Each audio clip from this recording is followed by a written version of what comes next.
Nick Miles and we're in Pontiac, Michigan, where the first time in history a street has been closed down for a legal street race. This is Roadkill Nights. They are going to be drag racing up and down this street all day and night. We're going to show you that. We're going to show you some new cars. We're going to show you some old cars. And we might just show you a car catching fire. That's all coming up in this video from Test Miles.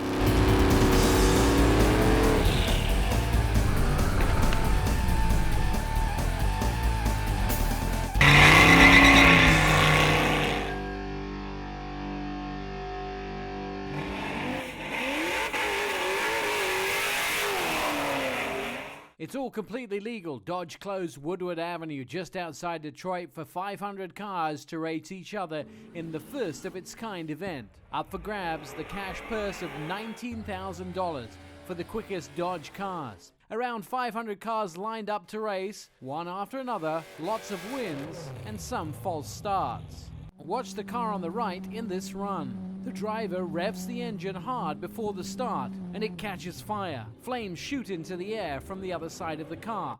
But crews reacted quickly and got the fire out. Unfortunately, that is the end of the race for this Toyota Supra. Spectators got some thrill rides in the Challenger and Charger Hellcats. Lots of smoke and lots of noise, and a recommendation that you take your thrill ride before lunch. A few spectators came out of the cars looking a little green. Woodward Avenue is the most famous muscle car corridor in the country, and this is the first time street legal races will be on it. We sat down with Tim Kuniskis, head of passenger cars, Dodge and SRT, to the Fiat Chrysler Automobile Group. I asked him who came up with the idea of Roadkill Nights. A year ago we did it at the Pontiac Silverdome in the parking lot of an abandoned football stadium.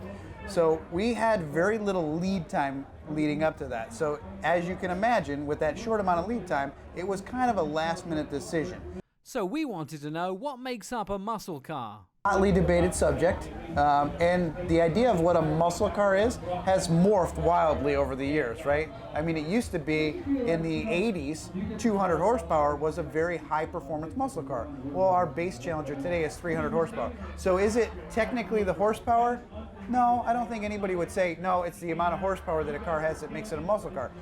The most important thing is the attitude and the style of the car. That's key, because you can have a very high performance, high horsepower luxury car. Is that a muscle car? No. So you got to have the style, you got to have the attitude, number one. Of course, you got to have the performance to go with it. Now the next thing is, where is the cut line between a track car, a sports car, and a muscle car? What we believe the muscle car is, back in the day, it was an everyday, real-world, drivable car that you can have as your primary transportation. You can put your kids in it, you can have a back seat, you can have a usable trunk, and you have the performance. You have the old street strip mentality. I can have a car that I can bring out here to Roadkill Nights, but I can also drive it and drive my kids to school during the day. I can have a four-door Charger with 700 horsepower, but I can still take my kids to school. To us, that's what a muscle car is having that dual purpose, dual personality, and having an everyday livable car, and the performance.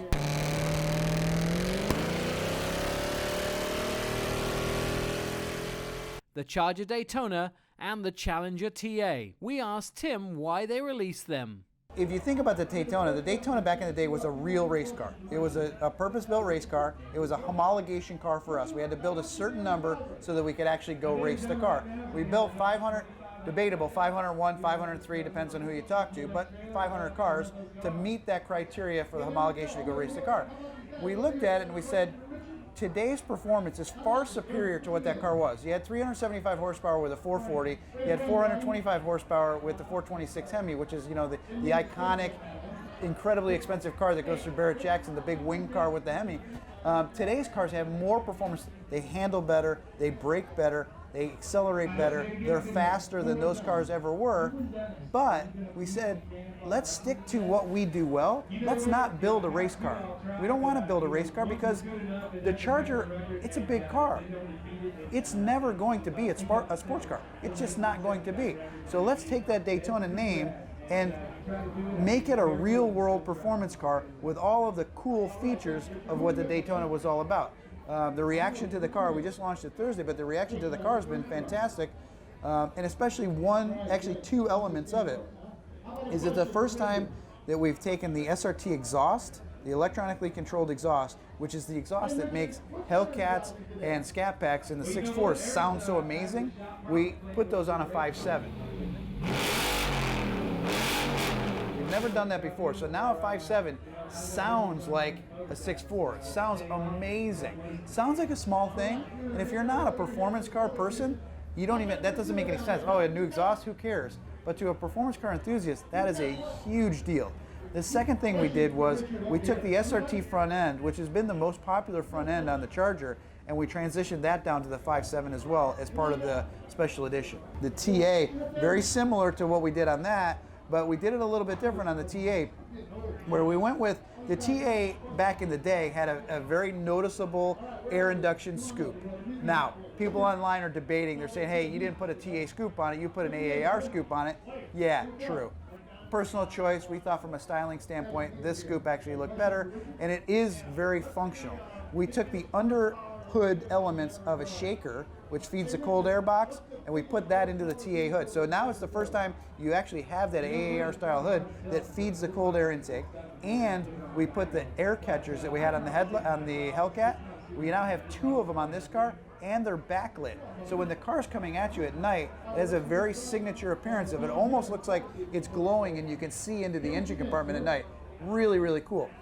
The other thing we did is on the 392 version, we brought down the wheels and tires, the 275 Pirellis, and the 9.5-inch wide rims from the Hellcat, and we brought down the huge 2-piece rotors and the 6-piston Brembos from the Hellcat as well.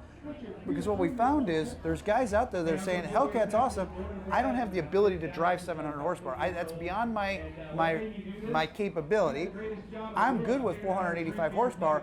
Wouldn't it be great if you offered me a brake upgrade and a wheel and tire upgrade? And we said, well, we have it in the parts bin already from the Hellcat. Let's bring it down, make it available, which is a perfect fit to the TA. The TA was a road course car. Wheels, tires, brakes from that, the Super Track Pack suspension, and the air intake. Now you got a cool package.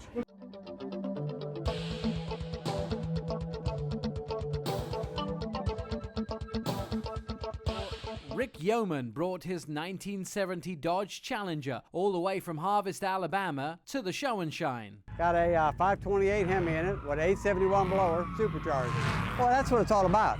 You get excited because you hear the horsepower, the rumble, the roads rumble. And this today, the first time ever of being a drag race on the street, that's unbelievable there. I love it. Thousands of spectators from around the world turned out for the event. Well, we hope you enjoyed Roadkill Nights here from Pontiac, Michigan. If you want to see more really cool videos, go to our YouTube channel. It's Tess Miles. You can also go to our website, tessmiles.com, and see more really cool videos. For now, ciao.